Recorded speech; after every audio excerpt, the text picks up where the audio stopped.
ಎಲ್ರಿಗೂ ನಮಸ್ಕಾರ. Welcome back to my YouTube channel. ಇವತ್ತಿನ ವಿಡಿಯೋ ಬಂದು ಶಿವರಾತ್ರಿ ಹಬ್ಬದ್ದು. ತುಂಬ ಲೇಟಾಗಿ ಅಪ್ಲೋಡ್ ಮಾಡ್ತಿದ್ದೀನಿ.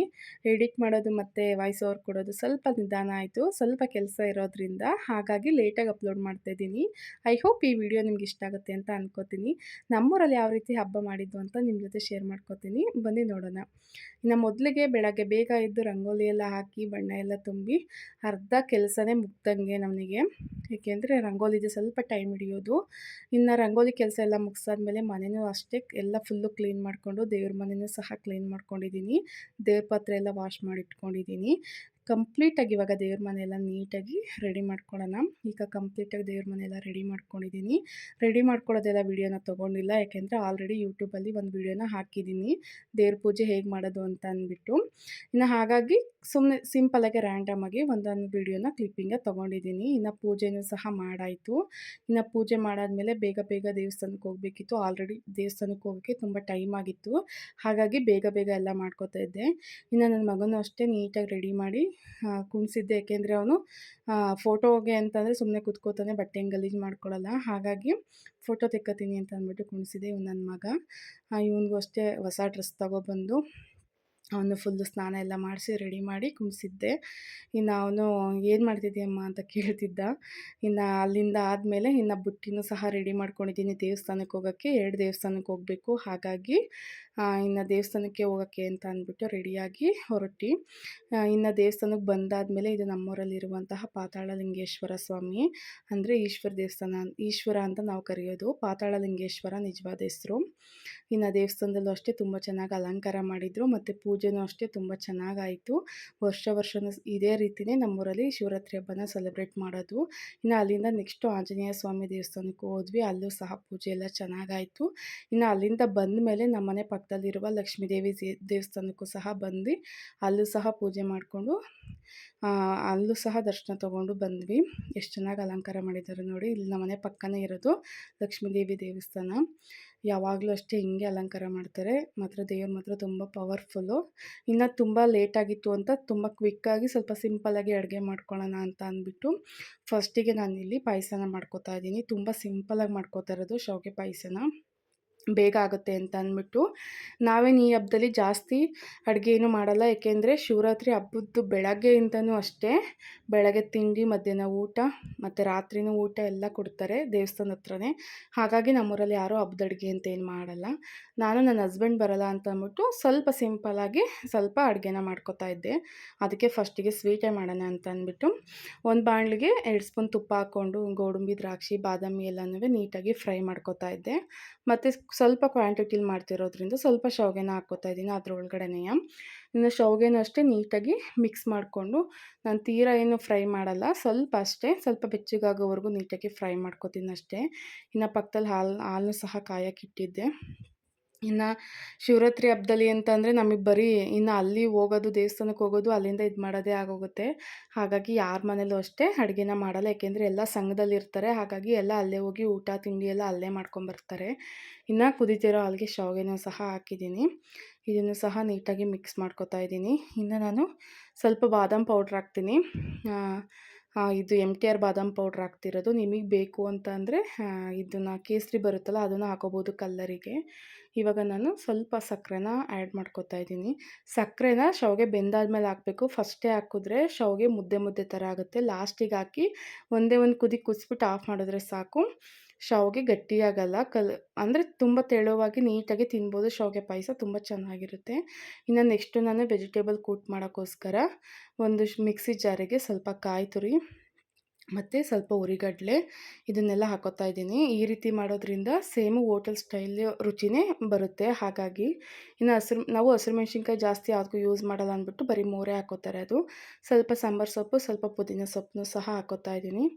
ಮತ್ತು ಶುಂಠಿ, ಬೆಳ್ಳುಳ್ಳಿ, ಸ್ವಲ್ಪ ಉಪ್ಪು, ಅರಿಶಿನ, ಜೀರಿಗೆ, ಮೆಣಸು ಇದನ್ನೆಲ್ಲ ನಾರ್ಮಲಾಗಿ ಹೆಂಗೆ ಹಾಕೋತಾರೆ ನಾನು ಅಷ್ಟೇ ಹಾಕ್ಕೊಳ್ಳೋದು. ಇದನ್ನೆಲ್ಲ ನೀಟಾಗಿ ನುಣ್ಣಗೆ ರುಬ್ಕೊಂಡಿದ್ದೀನಿ. ಇವಾಗ ಸಣ್ಣ ಕುಕ್ಕರ್ ಇಟ್ಬಿಟ್ಟು ಇದಕ್ಕೆ ಒಂದು ಸ್ವಲ್ಪ ಎಣ್ಣೆನ ಹಾಕೋತಾ ಇದ್ದೀನಿ. ನಮ್ಮ ಮನೇಲಿ ಜಾಸ್ತಿ ಎಣ್ಣೆ ಹಾಕಿದ್ರೆ ಯಾರೂ ತಿನ್ನಲ್ಲ. ಹಾಗಾಗಿ ಸ್ವಲ್ಪ ಎಣ್ಣೆನ ಹಾಕ್ಕೊಂಡು ಇದಕ್ಕೆ ಎಣ್ಣೆ ಕಾಯೋಷ್ಟರಲ್ಲಿ ಇದನ್ನೆಲ್ಲ ಹೆಚ್ಕೊಂಡಿದ್ದೀನಿ. ಟೊಮೊಟೊ ಮತ್ತು ಈರುಳ್ಳಿ ಇಷ್ಟೇ ಸಾಕು ಒಗ್ಗರಣೆಗೆ. ಇವಾಗ ಒಗ್ಗರಣೆ ಮಾಡ್ಕೊಳ್ಳೋಣ. ಎಣ್ಣೆ ಕಾದಿದೆ. ಸ್ವಲ್ಪ ಸಾಸಿವೆನ ಹಾಕೋತಾ ಇದ್ದೀನಿ. ಸಾಸಿವೆ ಹಾಕಾದ್ಮೇಲೆ ಈರುಳ್ಳಿ ಹಾಕ್ಕೊಂಡು ನೀಟಾಗಿ ಇದನ್ನು ಬಾಡಿಸ್ಕೊತಾ ಇದ್ದೀನಿ. ಇನ್ನು ಇದು ತುಂಬ ಸಿಂಪಲ್ಲು, ತುಂಬ ಚೆನ್ನಾಗಿರುತ್ತೆ. ಸೇಮ್ ಹೋಟೆಲ್ ಸ್ಟೈಲಲ್ಲಿ ಹೇಗಿರುತ್ತೆ ಹಾಗೆ. ನಾನಿಲ್ಲಿ ಬಟಾಣಿ ಬದಲು ಅವರೆಕಾಳನ್ನ ಹಾಕ್ತಾಯಿದ್ದೀನಿ. ನಮ್ಮ ತೋಟದಲ್ಲಿ ಅವರೆಕಾಯಿ ಬಿಟ್ಟಿತ್ತಲ್ಲ, ಹಾಗಾಗಿ ಅವರೆಕಾಳನ್ನೇ ಹಾಕ್ತಾಯಿದ್ದೀನಿ. ಬಟಾಣಿಗಿಂತ ತುಂಬ ಅಂದರೆ ತುಂಬ ರುಚಿಯಾಗಿರುತ್ತೆ. ನೀವೊಂದು ಸತಿ ಟ್ರೈ ಮಾಡಿ ನೋಡಿ. ಇನ್ನು ಯಾವ್ಯಾವ ಸೀಸನಲ್ಲಿ ಕಾಯಿ ಸಿಗುತ್ತೋ ಅದನ್ನೆಲ್ಲ ಹಾಕಿ ಮಾಡ್ತಾನೇ ಇರ್ತೀನಿ. ಈಗ ಈರುಳ್ಳಿ ಎಲ್ಲ ರೋಸ್ಟ್ ಆಗಿದೆ. ಇವಾಗ ನಾನು ಅದಕ್ಕೆ ಟೊಮೊಟೊನ ಹಾಕ್ತಾಯಿದ್ದೀನಿ. ಇಲ್ಲಿ ನೀವು ನೋಡ್ತಿರ್ಬೋದು, ಅವರೆಕಾಳು ಮತ್ತು ಬೀನ್ಸು, ಕ್ಯಾರೆಟು ಇಷ್ಟು ತರಕಾರಿನ ತೊಗೊಂಡಿದ್ದೀನಿ. ಇಷ್ಟೇ ಸಾಕು ಅಂತ ಅಂದ್ಬಿಟ್ಟು, ಇನ್ನೇನು ಒಂದೇ ಟೈಮ್ಗಲ್ವಾ, ಮಧ್ಯಾಹ್ನ ಟೈಮ್ಗೆ ಅಂತ ಅಂದ್ಬಿಟ್ಟು ಸ್ವಲ್ಪ ಕ್ವಾಂಟಿಟಿಯಲ್ಲೇ ಮಾಡ್ತಾಯಿರೋದು. ಇವಾಗ ರುಬ್ಬಿಟ್ಕೊಂಡಿರೋಂತಹ ಮಸಾಲೆನೂ ಸಹ ಆ್ಯಡ್ ಮಾಡ್ಕೊತಾ ಇದ್ದೀನಿ. ಮಸಾಲೆ ಯಾವ ಮಸಾಲೆ ಹಾಕಿದರೂ ಅಷ್ಟೇ ಒಂದು ನಿಮಿಷನಾದ್ರೂ ನೀಟಾಗಿ ಇದನ್ನು ಫ್ರೈ ಮಾಡ್ಕೋಬೇಕು. ಏಕೆಂದರೆ ಇದರಲ್ಲಿ ಹಸಿ ವಾಸನೆ ಇರುತ್ತೆ. ಕೂಟಲ್ಲಿ ಅದೇ ರೀತಿ ಸ್ಮೆಲ್ ಬರುತ್ತೆ, ಹಸಿ ವಾಸನೆ ಬರುತ್ತೆ. ಹಾಗಾಗಿ ಒಂದೇ ಒಂದು ನಿಮಿಷ ಇದನ್ನು ನೀಟಾಗಿ ಬಾಡಿಸ್ಕೊಂಬಿಟ್ರೆ ಸಾಕು. ಪರಿಮಳನೂ ತುಂಬ ಚೆನ್ನಾಗಿ ಬರ್ತಾಯಿರುತ್ತೆ. ಮತ್ತು ಕೂಟು ಅಷ್ಟೇ ಹಸಿ ಅಂದರೆ ತಿನ್ಬೇಕಾದ್ರೆ ನಮಗೆ ಹಸಿ ವಾಸನೆ ಸ್ಮೆಲ್ಲು ನಮಗೆ ಬರೋಲ್ಲ. ಹಾಗಾಗಿ ನಾನಿಲ್ಲಿ ಒಂದೂವರೆ ಸ್ಪೂನಷ್ಟು ಅಚ್ಕಾರದ ಪುಡಿನ ಹಾಕೋತಾ ಇದ್ದೀನಿ. ಏಕೆಂದರೆ ನಾವು ಹಸಿರು ಮೆಣಸಿನ್ಕಾಯಿ ಅಷ್ಟೊಂದು ಯೂಸ್ ಮಾಡಲ್ಲ, ಸ್ವಲ್ಪ ಅಷ್ಟೇ ಟೇಸ್ಟಿಗೆ ಅಂತ ಯೂಸ್ ಮಾಡೋದು. ನಮ್ಮನೇಲಿ ಯಾರೂ ಹಸಿರು ಮೆಣಸಿನ್ಕಾಯಿ ಹಾಕಿರೋದು ತಿನ್ನಲ್ಲ. ಹಾಗಾಗಿ ಒಂದು ಸ್ವಲ್ಪ ಗರಂ ಮಸಾಲ, ಒಂದು ಸ್ವಲ್ಪ ಧನಿಯಾ ಪೌಡ್ರು, ಸ್ವಲ್ಪ ಸ್ಪೈಸಿಗೆ ಅಷ್ಟೇ ಹಾಕೋತಾ ಇರೋದು. ಇದನ್ನೆಲ್ಲ ನೀಟಾಗಿ ಮಿಕ್ಸ್ ಮಾಡ್ಕೊಂಡಾದ್ಮೇಲೆ ಕಾಳೆಲ್ಲನೂ, ತರಕಾರಿ ಎಲ್ಲ ನೀಟಾಗಿ ವಾಶ್ ಮಾಡ್ಕೊಂಡಿದ್ದೀನಿ. ಇದನ್ನು ಇದಕ್ಕೆ ಹಾಕಿ ನೀಟಾಗಿ ಇದನ್ನು ಮಿಕ್ಸ್ ಮಾಡ್ಕೊತೀನಿ. ಮಿಕ್ಸ್ ಮಾಡಿಕೊಂಡು ಒಂದು 5 ನಿಮಿಷ ನೀರು ಹಾಕ್ದಲೇ ಹಾಗೆ ನೀಟಾಗಿ ಇದು ಮಾಡ್ತೀನಿ. ಇವಾಗ 5 ನಿಮಿಷ ಆಗಿದೆ. ಇವಾಗ ನನಗೆ ಎಷ್ಟು ಕ್ವಾಂಟಿಟಿ ಬೇಕು ಗೊಜ್ಜು, ಅಷ್ಟಕ್ಕೆ ಮಾತ್ರ ನಾನು ನೀರು ಹಾಕ್ಕೋತಾ ಇದ್ದೀನಿ. ಕೂಟು ಎಷ್ಟು ಇದಕ್ಕೆ ಬೇಕೋ ಅಷ್ಟಕ್ಕೆ ಮಾತ್ರ ಹಾಕೋತಾ ಇದ್ದೀನಿ. ನೀವು ಅಳತೆಗೆ ತಕ್ಕಂಗೆ ಮಾಡೋದಾದರೆ, ಈ ರೆಸಿಪಿ ಇಷ್ಟಾಗಿ ಮಾಡೋದಾದರೆ ನೀವು ಅದೇ ರೀತಿ ಮಾಡಿ. ಈಗ ರುಚಿಗೆ ತಕ್ಕಷ್ಟು ಉಪ್ಪು ಹಾಕ್ಕೊಂಡು ಇದನ್ನು 3ರಿಂದ 4 ವಿಷಲ್ ಹೊಡೆಸ್ಕೊತೀನಿ. ಮತ್ತು ಅದೇ ಮಿಕ್ಸಿ ಜಾರಿಗೆ ಗೀ ರೈಸ್ ಮಾಡೋಕ್ಕೆ ಅಂತ ಶುಂಠಿ ಬೆಳ್ಳುಳ್ಳಿ ಪೇಸ್ಟ್ನ ಆಡಿಸ್ಕೊತಾ ಇದ್ದೀನಿ ಹಾಕ್ಕೊಂಡು. ಶುಂಠಿ ಬೆಳ್ಳುಳ್ಳಿ ಪೇಸ್ಟ್ ಮನೇಲೇ ಮಾಡ್ಕೊಳ್ಳೋದು. ಇವಾಗ ಇದು ವಿಷಲ್ ಆಗಿದೆ ಕೂಟಿಂದು. 2ರಿಂದ 3 ವಿಷಲ್ ಸಾಕು, ಆರಾಮ್ಸಾಗಿ ನೀಟಾಗಿ ಬೆಂದಿರುತ್ತೆ. ಇವಾಗ ಇನ್ನೊಂದು ಕುಕ್ಕರ್ ಇಟ್ಬಿಟ್ಟು ಇದಕ್ಕೆ ಸ್ವಲ್ಪ ಬಿಸಿ ಮಾಡೋಕ್ಕೆ ಇಟ್ಟಿದ್ದೀನಿ. ಇದಕ್ಕೆ ಸ್ವಲ್ಪ ಎಣ್ಣೆ ಹಾಕ್ಕೋತಾ ಇದ್ದೀನಿ. ಯಾಕೆಂದರೆ ಅನ್ನ ಕಮ್ಮಿ ಕ್ವಾಂಟಿಟಿಲಿ ಮಾಡೋದ್ರಿಂದ ಸಾಕಾಗುತ್ತೆ. ಎಣ್ಣೆ ಜಾಸ್ತಿ ಇದ್ದರೆ ತರಕಾರಿ ಹಾಕಲ್ವಲ್ಲ, ಸೊ ಹಾಗಾಗಿ ಎಣ್ಣೆಣ್ಣೆ ಥರ ಇರುತ್ತೆ ಗೀ ರೈಸು. ಹಾಗಾಗಿ ಇನ್ನು ಗೀ ರೈಸಿಗೆ ಸ್ವಲ್ಪ ತುಪ್ಪ ಹಾಕ್ಕೋತಾ ಇದ್ದೀನಿ, ಜಾಸ್ತಿ ಹಾಕ್ಕೋತಾ ಇಲ್ಲ. ನಮ್ಮನೇಲಿ ಯಾರೂ ತುಪ್ಪ ಅಷ್ಟಾಗಿ ತಿನ್ನಲ್ಲ, ಹಾಗಾಗಿ ತುಪ್ಪ ಯಾರೂ ಅಷ್ಟು ಇಷ್ಟಪಡಲ್ಲ ಅಡುಗೆಗೆ ಹಾಕೋದು. ಹಾಗಾಗಿ ಸ್ವಲ್ಪ ಕ್ವಾಂಟಿಟಿಲಿ ಹಾಕ್ಕೋತಾ ಇದ್ದೀನಿ. ಮತ್ತು ಇದಕ್ಕೆ ಗೀ ರೈಸಿಗೆ ನಾನು ಈರುಳ್ಳಿ ಮತ್ತು 2-3 ಹಸಿರು ಮೆಣಸಿನ್ಕಾಯಿ, ಸ್ವಲ್ಪ ಕೊತ್ತಂಬರಿ ಸೊಪ್ಪು ಇಷ್ಟೊಂದು ತೊಗೊಂಡಿದ್ದೀನಿ. ಮತ್ತು ಗೀ ರೈಸ್ಗೂ ಸಹ ನಾನು ಅವರೆಕಾಳನ್ನೇ ಹಾಕೋತಾ ಇರೋದು. ಇನ್ನು ಶುಂಠಿ ಬೆಳ್ಳುಳ್ಳಿ ಪೇಸ್ಟು, ಇನ್ನು ಸ್ವಲ್ಪ ಗೋಡಂಬಿ, ಲವಂಗ, ಚಕ್ಕೆ, ಜೀರಿಗೆ ಇಷ್ಟೇ ತೊಗೊಂಡಿರೋದು, ಬೇರೆ ಇನ್ನೇನೂ ತೊಗೊಂಡಿಲ್ಲ. ತುಂಬ ಸಿಂಪಲ್ಲಾಗಿ ಮಾಡ್ಕೋತಾ ಇರೋದು. ಈಗ ಸ್ವಲ್ಪ ಎಣ್ಣೆ ಕಾದಿದೆ, ಸಾಸಿವೆ ಹಾಕ್ಕೋತಾ ಇದ್ದೀನಿ. ಸಾಸಿವೆ ಹಾಕೊಂಡಾದ್ಮೇಲೆ ಸ್ವಲ್ಪ ಕಸೂರಿ ಮೇಥಿ ಹಾಕ್ಕೋತಿದ್ದೀನಿ. ಬಟ್ ಅದು ಕಸೂರಿ ಮೇಥಿ ಜಾಸ್ತಿ ಬಿದ್ದುಬಿಡ್ತು. ನೀವೇನಾದರೂ ಹಾಕ್ಕೊಳ್ಳೋದಾದ್ರೆ ಸ್ವಲ್ಪ ಹಾಕ್ಕೊಳ್ಳಿ. ನಾನು ತುಂಬ ಜಾಸ್ತಿ ಹಾಕ್ಬಿಟ್ಟಿದ್ದೀನಿ ಅದನ್ನು, ಅಂದರೆ ಮಿಸ್ಸಾಗಿ ಬಿದ್ದುಬಿಡ್ತು. ಆಮೇಲೆ ಬಿದ್ದಾದ್ಮೇಲೆ ತೆಗಿಯೋಕ್ಕೂ ಆಗೋಲ್ಲ. ಈಗ ಹಸಿಮೆಣ್ಸಿನ್ಕಾಯಿನ ಒಗ್ಗರಣೆಗೆ ಹಾಕ್ಕೋತಾ ಇದ್ದೀನಿ. ಎಣ್ಣೆಗೆ ಹಾಕೋದ್ರಿಂದ ಸ್ವಲ್ಪ ಖಾರ ಬಿಡುತ್ತೆ, ತುಂಬ ಚೆನ್ನಾಗಿರುತ್ತೆ ಟೇಸ್ಟು ಅಂತ ಅಂದ್ಬಿಟ್ಟು. ಇವಾಗ ಎಲ್ಲ ನೀಟಾಗಿ ಫ್ರೈ ಮಾಡಿಕೊಂಡು ಇವಾಗ ಈರುಳ್ಳಿನ ಸಹ ಹಾಕ್ಕೋತಾ ಇದ್ದೀನಿ. ಈರುಳ್ಳಿನೂ ಅಷ್ಟೇ ನೀಟಾಗಿ, ಇವಾಗ ನಾವು ಬಿರಿಯಾನಿಗೆ ಫ್ರೈ ಮಾಡ್ಕೋತೀವಲ್ಲ, ಅಷ್ಟು ಕ್ವಾಂಟಿಟಿಲಿ ಮಾಡ್ಕೊಳ್ಳಿಲ್ಲ ಅಂದರೆ ಸ್ವಲ್ಪ ಮೀಡಿಯಮ್ ಆಗಾದರೂ ಕಲ್ಲರು ಬದಲಾಗೋವರೆಗೂ, ಈರುಳ್ಳಿ ಸಾಫ್ಟ್ ಆಗೋವರೆಗೂ ಮಾಡ್ಕೋಬೇಕು. ಇಲ್ಲಾಂದರೆ ಚಿತ್ರಾನ್ನ ಥರ ಫೀಲ್ ಕೊಡುತ್ತೆ ಈರುಳ್ಳಿ ನೀಟಾಗಿ ಫ್ರೈ ಮಾಡ್ಕೊಂಡಿಲ್ಲ ಅಂತಂದರೆ. ಹಾಗಾಗಿ ಈರುಳ್ಳಿ ನೀಟಾಗಿ ಫ್ರೈ ಆದರೆ ತುಂಬ ಅಂದರೆ ತುಂಬ ಚೆನ್ನಾಗಿರುತ್ತೆ. ಇವಾಗ ಶುಂಠಿ ಬೆಳ್ಳುಳ್ಳಿ ಪೇಸ್ಟ್ನ ಸಹ ಹಾಕ್ಕೋತಾ ಇದ್ದೀನಿ. ಶುಂಠಿ ಬೆಳ್ಳುಳ್ಳಿ ಪೇಸ್ಟು ಹಾಕ್ಕೊಂಡು ನೀಟಾಗಿ ಹಸಿ ವಾಸನೆ ಹೋಗೋವರೆಗೂ ನೀಟಾಗಿ ಇದನ್ನು ಫ್ರೈ ಮಾಡ್ಕೋತಾ ಇದ್ದೀನಿ. ಶುಂಠಿ ಬೆಳ್ಳುಳ್ಳಿ ಇದು ಸ್ಮೆಲ್ ಇದ್ದರೆ ಮಾತ್ರ ಅನ್ನ ಊಟ ಮಾಡೋಕ್ಕೆ ಅನಿಸಲ್ಲ, ಇಷ್ಟ ಆಗಲ್ಲ. ಹಾಗಾಗಿ ಇದನ್ನು ಸಹ ನೀಟಾಗಿ ಹಸಿ ವಾಸನೆ ಹೋಗೋವರೆಗೂ ಫ್ರೈ ಮಾಡ್ಕೋತಾ ಇದ್ದೀನಿ. ಇವಾಗ ನಾನು ಅವರೆಕಾಳನ್ನ ತೊಳೆದಿಟ್ಕೊಂಡಿರೋ ಅವರೆಕಾಳನ್ನ ಹಾಕ್ಕೋತಾ ಇದ್ದೀನಿ. ಅವರೆಕಾಳು ಹಾಕಾದ್ಮೇಲೆ ಇದನ್ನು ನೀಟಾಗಿ ಫ್ರೈ ಮಾಡ್ಕೋತಾ ಇದ್ದೀನಿ.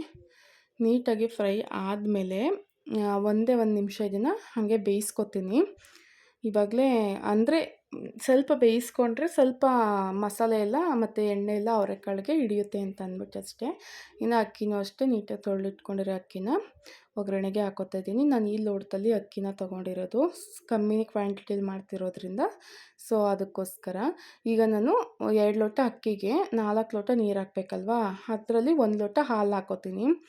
ಈಗ ಕಾಯಲ್ಲಿ ಮಾಡೋಷ್ಟು ಟೈಮ್ ಇರಲಿಲ್ಲ, ಹಾಗಾಗಿ ಮಾಮೂಲಿ ಹಸುವಿನ ಹಾಲನ್ನೇ ಹಾಕ್ಕೋತಾ ಇದ್ದೀನಿ. ಕಾಯಲ್ಲಿ ಹಾಕಿದ್ರೆ ನಾವು ಜಾಸ್ತಿ ಎಣ್ಣೆ ಹಾಕೋ ಅವಶ್ಯಕತೆಯೇ ಇರಲ್ಲ. ಕಾಯಿ ಹಾಲಲ್ಲೇ ಎಣ್ಣೆ ಇರುತ್ತೆ. ಆಗ ಗೀ ರೈಸ್ ಇನ್ನೂ ತುಂಬ ಟೇಸ್ಟಿಯಾಗಿರುತ್ತೆ. 3 ಲೋಟ ನೀರು ಹಾಕ್ಕೊಂಡು 1 ಲೋಟ ಹಾಲು ಹಾಕ್ಕೊಂಡಿದ್ದೀನಿ. ಈಗ ರುಚಿಗೆ ತಕ್ಕಷ್ಟು ಉಪ್ಪು ಹಾಕ್ಕೊಂಡು ಇವಾಗ ಇದನ್ನು 2 ವಿಷಲ್ ಸಾಕು ಅನ್ನನ. ಕಂಪ್ಲೀಟಾಗಿ ಅಡುಗೆ ರೆಡಿಯಾಗಿದೆ. ತುಂಬ ಅಂದರೆ ತುಂಬ ಬೇಗ ಮಾಡ್ಕೋಬೋದು. ಗೀ ರೈಸು, ವೆಜಿಟೇಬಲ್ ಕೂಟು ಮತ್ತು ಶಾವಿಗೆ ಪಾಯಸ ಕಂಪ್ಲೀಟಾಗಿ ಅಡುಗೆ ಎಲ್ಲ ರೆಡಿ ಆಯಿತು. ಅರ್ಧ ಗಂಟೇಲಿ ಅಡುಗೆ ಮಾಡ್ಕೋಬೋದು. ಅಂದರೆ ಹಬ್ಬದ ಅಡುಗೆ ಏನೂ ಮಾಡೋಕ್ಕಾಗಲ್ಲ ಅಂತಂದರೆ ಸಾಕು, ಇಷ್ಟು ಸಿಂಪಲಾಗಿ ಅಡುಗೆ ಮಾಡಿಕೊಂಡ್ರೆ ಸಾಕು. ಇನ್ನು ಸಂಜೆಗೆ ದೇವಸ್ಥಾನ ಹತ್ರ ಹರಿಕಥೆನ ಮಾಡಿಸ್ತಿದ್ರು. ವರ್ಷ ಆರ್ಕೆಸ್ಟ್ರಾ, ಭರತನಾಟ್ಯ, ನಾಟಕ ಹಿಂಗೆ ಮಾಡಿಸೋರು. ಫಸ್ಟ್ ಟೈಮೇ 11 ವರ್ಷಕ್ಕೆ ಫಸ್ಟ್ ಟೈಮ್ ಹರಿಕಥೆನ ಮಾಡಿಸಿರೋದು ನಮ್ಮೂರಲ್ಲಿ. ಹಾಗಾಗಿ ಸ್ವಲ್ಪ ಜನ ಕಮ್ಮಿ. ಯಾರು ಎಲ್ಲ ಬಂದು ಊಟ ಮಾಡ್ಕೊಂಡು ಹೋದ್ರು ಹೊರತು ಯಾರೂ ಇರಲಿಲ್ಲ. ಅಯ್ಯೋ ಹರಿಕಥೆ ಯಾರು ನೋಡ್ತಾರೆ ಅಂತ ಅಂದ್ಬಿಟ್ಟು. ನಾವೆಲ್ಲ ಬಂದಿದ್ದೆ 8:30 ಆಗಿತ್ತು. ಸೊ ನಾವು ಬಂದು ಊಟ ಮಾಡಿಕೊಂಡು ನಗಾಡಿಕೊಂಡು ಮಾತಾಡಿಕೊಂಡು ವಿಡಿಯೋ ಮಾಡಿಕೊಂಡು ಸ್ವಲ್ಪ ಎಂಜಾಯ್ ಮಾಡಿದ್ವು ಮಾತ್ರ ಸಂಜೆ. ಇನ್ನು ನಾವೆಲ್ಲ ಕುತ್ಕೊಂಡು ಊಟ ಮಾಡ್ತಿದ್ದು. ನಾನು, ನನ್ನ ಮಗ, ಪಕ್ಕದ ಮನೆಯವರೆಲ್ಲ ಕುತ್ಕೊಂಡು ಇನ್ನು ಅಲ್ಲಿಂದ ಆದಮೇಲೆ ಹರಿಕಥೆ ನೋಡೋಕ್ಕೆ ಅಂತ ಹೋಗ್ಬಿಟ್ಟು ಕುತ್ಕೊಂಡು ನಾವು 12 ಗಂಟೆವರೆಗೂ ಇದ್ದು. ಅಂದರೆ ನಮಗೇನು ಅಷ್ಟೊಂದೇನು ಬೇಜಾರಾಗಲಿಲ್ಲ. ತುಂಬ ಅವರು ಕಾಮಿಡಿ ಮಾಡಿಕೊಂಡೇ ಮಾಡ್ತಾಯಿದ್ರು. ತುಂಬ ಚೆನ್ನಾಗಿ ಮಾಡ್ತಿದ್ರು. ಆರ್ಕೆಸ್ಟ್ರಾ ಮಾಡಬೇಕಿದ್ರೆ ನಮ್ಮೂರಲ್ಲಿ ಎಷ್ಟು ಜನ ಕೂತಿರೋರು ಅಂದರೆ ಸುತ್ತಮುತ್ತ ನಿಂತ್ಕೊಳ್ಳೋಕ್ಕೂ ಜಾಗ ಇರ್ತಿಲ್ಲ, ಅಷ್ಟೊಂದು ಜನ ಇರೋರು. ಇನ್ನು ಬೇಜಾರಾಗಬಾರ್ದು ಅಂತ ಅಂದ್ಬಿಟ್ಟು ಕಡಲೆಕಾಳು ಹುರಿದಿರೋದನ್ನು ಸಹ ಕೊಟ್ಟರು. ಕಡಲೆಕಾಳು ವರ್ಷವೂ ಕೊಡ್ತಾನೆ ಇರ್ತಾರೆ. ಆಮೇಲೆ ಅದು ಕೊಟ್ಟಾದಮೇಲೆ ಹಾಲು ಕೊಟ್ಟರು, ಬಾದಾಮ್ ಹಾಲು. ಫಸ್ಟ್ ಟೈಮ್ ಅನಿಸುತ್ತೆ ನಮ್ಮೂರಲ್ಲಿ ಇಷ್ಟು ಖಾಲಿಯಾಗಿ ಇದು ನೋಡ್ತಿರೋದು. ಯಾವಾಗಲೂ ಜನ ತುಂಬಿರೋರು, ಬೇರೆ ಬೇರೆ ಊರಿಂದ ಬರೋರು ಆರ್ಕೆಸ್ಟ್ರಕ್ಕೆ. ಆರ್ಕೆಸ್ಟ್ರಾ ಇಲ್ಲ ಹರಿಕಥೆ ಅಂತ ಅಂದ್ಬಿಟ್ಟು ನೋಡಿ ಜನ ಯಾರೂ ಬಂದಿಲ್ಲ, ಫುಲ್ಲು ಖಾಲಿ. ಇವಾಗೆಲ್ಲ ಜನ ಚೇಂಜಸ್ ಕೇಳ್ತಾರೆ. ಯಾರೂ ಆವಾಗಿನ ಕಾಲದ್ದು ಬಂದಿರೋದು ಯಾರೂ ನೋಡಲ್ಲ.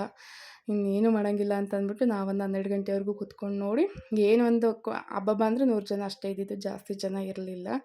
ಇನ್ನು ಈ ವಿಡಿಯೋನ ಇಲ್ಲಿಗೆ ಎಂಡ್ ಮಾಡ್ತಾಯಿದ್ದೀನಿ. ಐ ಹೋಪ್ ಈ ವಿಡಿಯೋ ನಿಮ್ಗೆ ಇಷ್ಟ ಆಗುತ್ತೆ ಅಂತ ಅನ್ಕೋತೀನಿ. ಪ್ಲೀಸ್ ಇಷ್ಟ ಆದರೆ ಒಂದು ಲೈಕ್, ಒಂದು ಶೇರ್, ಒಂದು ಕಮೆಂಟ್ ಮಾಡಿ. ಪ್ಲೀಸ್ ಸಪೋರ್ಟ್ ಮಾಡಿ. ಪ್ಲೀಸ್ ಸಪೋರ್ಟ್ ಮಾಡಿ. ಎಷ್ಟೇ ವಿಡಿಯೋ ಮಾಡಿದ್ರೂ ವ್ಯೂಸ್ ಬರ್ತಿಲ್ಲ. ಪ್ಲೀಸ್ ಸಪೋರ್ಟ್ ಮಾಡಿ.